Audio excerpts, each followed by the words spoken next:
তোমাদের মান রাখতে পারবো না। দিদি, তোমার সব কথা সত্যি দিদি।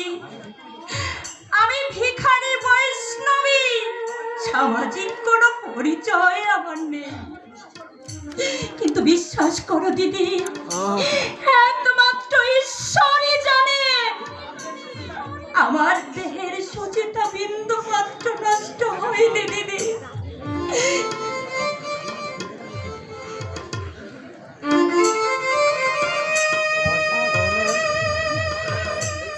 দিদি, আমার মা নেই, আমার বাবাও নেই, এই জগতে আপনজন বলতে আমার কেউ নেই দিদি। অনেক দুঃখের পথ পেরিয়ে আমি তোমাদের কাছে এসেছি দিদি।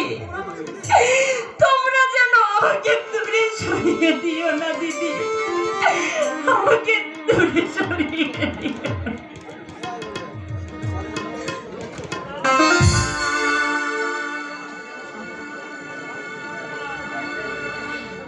আপনি আপনি আমার স্বামীর দাদা, স্নেহের পাত্রী হিসেবে আপনার প্রতি আমার দাবি আছে, আমার অধিকার আছে। আমি আপনাকে কথা দিচ্ছি, এই